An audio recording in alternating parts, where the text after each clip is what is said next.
सभी दर्शकों और भक्तों से निवेदन है, प्रार्थना है, कृपया आज का सत्संग बहुत ही महत्वपूर्ण है और सभी भक्त बहुत ध्यान से सुनेंगे। बहुत ही कल्याणकारी आज का सत्संग है। किसी भी नाम में ऊंच नीच का भाव न रखकर अपने लिए जो भी नाम विशेष प्रीतिकर और रुचिकर जान पड़े उसी का जप और कीर्तन करना चाहिए। यद्यपि समस्त भगवान नामों की महिमा समान ही है, तथापि जो नाम अपने को प्रिय है उनके कीर्तन से अनायास ही अपनी अभिष्ट मनोरथ की सिद्धि हो जाती है। विभिन्न रुचि वाले लोगों का क्रमशः सभी नामों में प्रेम संभव हो जाता है, फिर वे सभी नाम उन्हें प्रिय हो जाते हैं। अतः भगवान के जिस नाम या जिन नामों में अपना मन लगता हो उसी का जप करें, परंतु नाम जप करने वालों के लिए यह परम आवश्यक है कि वे प्रतिदिन नियम पूर्वक अधिक से अधिक संख्या में नाम जप अवश्य करें। इस नियमित जप के अतिरिक्त दिन रात बिना संख्या के नाम जप होता रहे, इसके लिए सावधानी के साथ प्रयत्नशील रहें।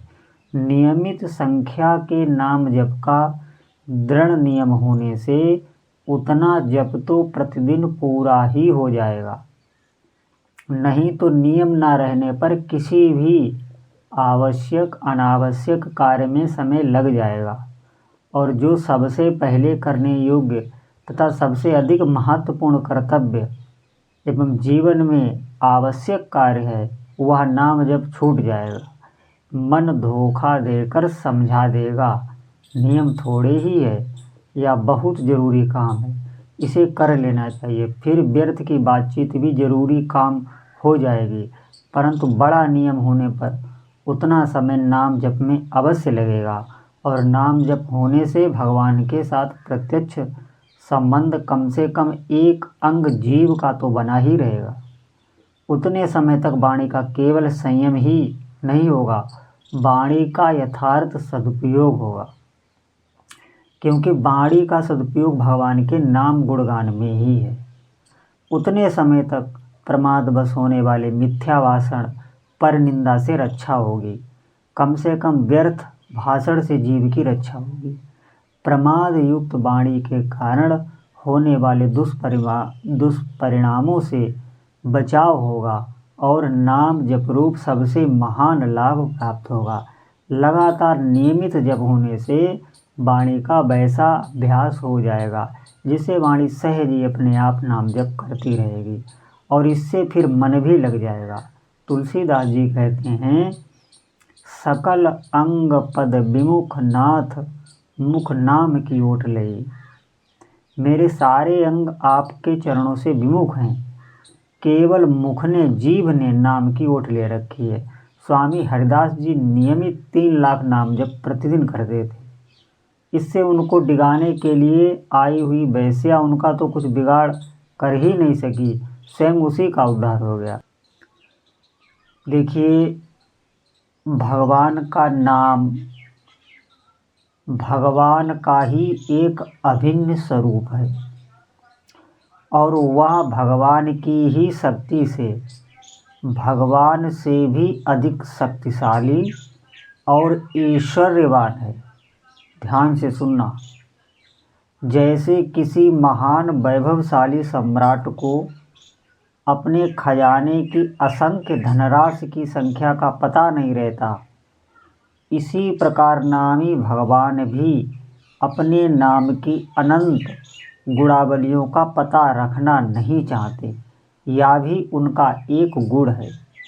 भगवान के जिस मंगलमय नाम से पंचम पुरुषार्थ रूप भगवत प्रेम की प्राप्ति हो सकती है, उसके बदले में मोक्ष की चाह करना भी प्रेमियों ने कामना माना है।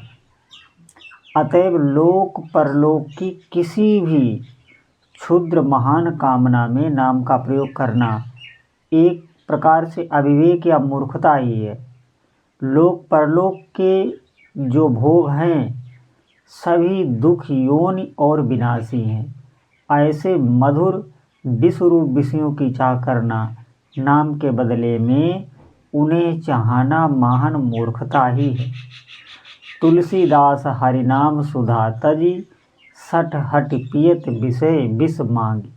अतः बुद्धिमान और अपना स्वार्थ कल्याण चाहने वाले पुरुष का यही कर्तव्य है कि वह अपने जीव को भगवन नाममय बना दे और नाम के फलस्वरूप उत्तरोत्तर बढ़ती हुई नाम निष्ठा की ही कामना करे।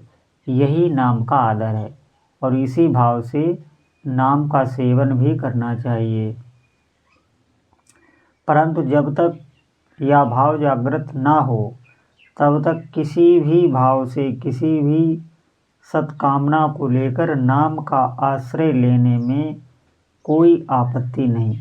ऐसा करना मूर्खता होने पर भी पाप नहीं है, वरम कर्तव्य है। अवश्य ही जिसमें किसी दूसरे का जरा भी अहित होता हो और परिणाम में अपना भी अहित होता हो, ऐसे किसी कार्य की सिद्धि के लिए भगवान के नाम का प्रयोग कभी नहीं करना चाहिए। जब तक भगवान के नाम में रति न पैदा हो जाए तब तक रुचि के साथ भगवान का नाम लेना चाहिए, और जब तक रुचि न पैदा हो तब तक भगवान के नाम का अभ्यास करना चाहिए, और अभ्यास की दृढ़ता होने तक अमोघ औषधि के रूप में भगवान का नाम लेना चाहिए। भगवान का नाम नित्य मधुर और दिव्य अमृत रूप है।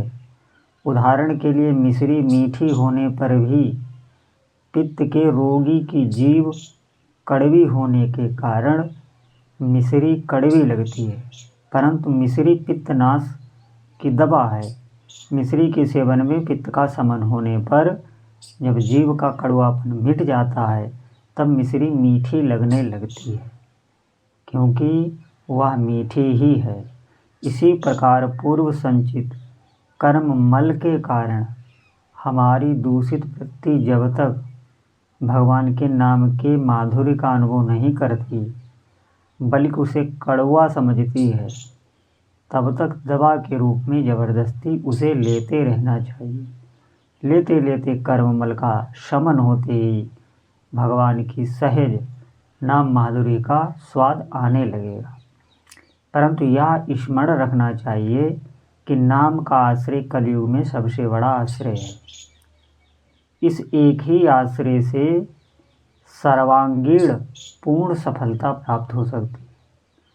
अतएव नित्य निरंतर नाम का सेवन करना चाहिए, और जहाँ तक बने नाम का सेवन नाम प्रेम की वृद्धि के लिए ही करना चाहिए, किसी भी लौकिक पारलौकिक इच्छा की पूर्ति के लिए नहीं।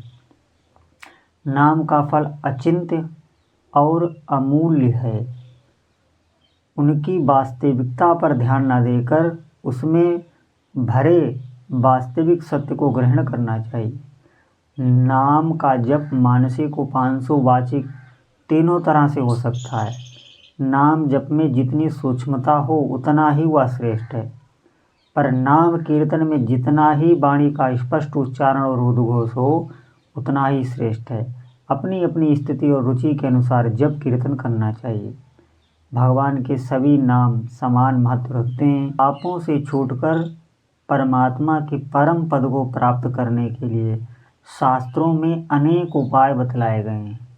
दयामय महर्षियों ने दुख आतुर होकर जीवों के कल्याण के लिए वेदों के आधार पर अनेक प्रकार की ऐसी विधियां बतलाई हैं जिनका यथाधिकार आचरण करने से जीव पाप मुक्त होकर सदा के लिए निरतिशय आनंद परमात्म सुख को प्राप्त कर सकता है। परंतु इस समय कलयुग है, जीवन की अवधि बहुत थोड़ी है, मनुष्यों की आयु प्रतिदिन घट रही है। आध्यात्मिक आदि भौतिक और आदि दैविक तापों की वृद्धि हो रही है। भोगों की प्रबल लालसा ने प्रायः सभी को विवश और उन्मत्त बना रखा है। कामनाओं के अशेष कलंक से बुद्धि पर कालिमा छा गई। परिवार, कुटुंब, जाति या देश के नाम पर होने वाले विविध भांति की मोहमयी क्रियाओं के तीव्र धारा प्रभाव में जगत बहा जा रहा है। देश और उन्नति के नाम पर धर्म, अहिंसा, सत्य और मनुष्यता का विसर्जन किया जा रहा है। सारे जगत में कुवासनामय कुप्रवृत्तियों का तांडव नृत्य हो रहा है। शास्त्रों के कथानुसार युग प्रभाव से या हमारे दुर्भाग्य दोष से धर्म का एक पाद भी इस समय केवल नाम मात्र को रह गया है। आजकल के जीव धर्मानुमोदित सुख से सुखी होना नहीं चाहते। सुख के स्वप्न में भी जगत को केवल निराशा ही हाथ लगेगी। हमारी इस दुर्दशा को महापुरुषों ने और भगवत भक्तों ने पहले से ही जान लिया था।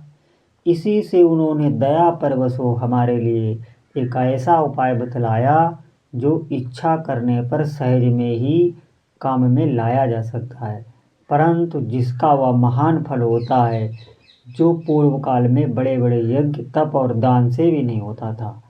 वह है श्री भगवान के नाम जप और नाम कीर्तन।